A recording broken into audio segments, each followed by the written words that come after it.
Number 5.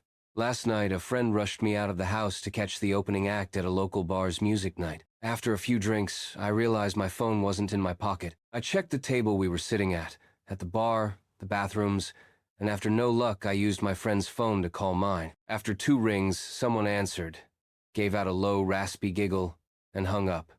They didn't answer again. I eventually gave it up as a lost cause and headed home. I found my phone laying on my nightstand, right where I left it. Number 4. When I was a kid, I was always the last kid to get picked up by the bus driver to go to school. One day, I was waiting for the bus by myself in a bus with no kids pulled up. The bus driver smiled and told me to hop on. I just had a bad feeling. I said, "Where are the other kids?" He said, "We will go get them now. Just get on." He got more and more pushy, but didn't do anything crazy. I just kept saying no, and he shrugged and left. The real bus pulled up a few minutes later. I went to school, and my parents didn't know until I mentioned it that night. Looking back, they were pretty worried. I remember them scrambling to make a few phone calls. Number 3. Few years back, I rented an apartment from a friend of mine. He had recently bought it and had it completely renovated. He put it up for sale but couldn't find a buyer, so I offered to rent it in the meantime. After moving in, I realized there was something wrong with the lady next door. She was about 45 but looked much older. She would sit up all night, listening to Christian radio shows and talking loudly to someone. It got to the point where I couldn't sleep, so I went over to her place and asked her to keep it down. She opened the door and I got a quick peek. Her walls all had crosses painted on them in different colors, and words like Jesus and angels scribbled everywhere. The windows were painted black, letting no light in at all. It was damp, yellow-stained, 50-year-old carpets, dog shit and cockroaches everywhere. No dog, though. I asked her to please keep it down. She just looked at me and shut the door. Then she turned up the radio even louder. The next night, I had my girlfriend staying over. I wake up in the middle of the night and see a shadow of a person next to the bed looking at us sleeping. I think I'm hallucinating as I usually do in the dark when I'm sleepy. But then the shadow starts talking. It's my neighbor, and she's holding something in her hand. She broke in during the night, and who knows how long she stood there. "You should lock your doors at night," she says and walks out. The next morning, I hear someone making strange noises below my bedroom window. It's my neighbor talking to herself in tongue. She has a plastic bag in her hand with her rotting dead dog inside. It's hot as hell outside, and I can smell death from that bag. At this point, I'm scared shitless. She's obviously very insane. I go upstairs and knock on another person's door and ask them what the hell is going. The guy's as scared as me. Apparently, she broke into his apartment one evening as well while he was watching TV with his kids. He got up from the couch to get a snack, only to find her behind the couch, staring at him holding a power drill. Come to think about it, now I know what was in her hand. At this stage, I'm basically shitting myself. I call the cops, and they know all about her. Apparently, she's a violent schizophrenic and she hasn't taken her meds. They can only get her when she goes outside. One night, she leaves for cigarettes and they grab her. In less than a minute, it's like she was never there. Number 2. I was about 15 minutes from finishing the night shift at work when there was a massive crash on one of the windows in the office. So I get up and go check it out. Someone has thrown quite a sizable rock through one of the windows on the front of the building.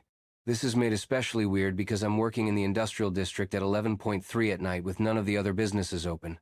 I go back to my desk, put a quick call through to security to let them know, and decide to head home. As I'm leaving the building, I'm freaking myself out about it more and more, and end up running to my car, getting in and taking off. I'm almost home, and I've started to calm down a bit when I realized that I didn't unlock my car when I got in. It had been unlocked the whole time. I do a quick check with my hand in the back seat for any possible murderers that might be hanging around there, but there's nothing there. Fast forward about 30 minutes. I've called a friend of mine who says he's out drinking, so I decide I'm going to join him.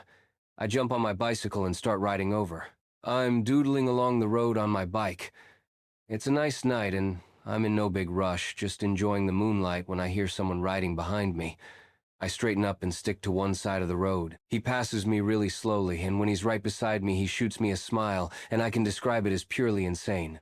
I kind of flinch and am taken aback as he rides on. That's when I realize he's riding my mom's bike. Needless to say, I sprint the hell home. When I get there, sure enough, her bike is missing and one of my car's doors is open. The back left one. I was driving, and had no need to open that door. Number 1. I worked at a campground on night shift, 12 a.m. to 8 a.m. every night. It wasn't bad.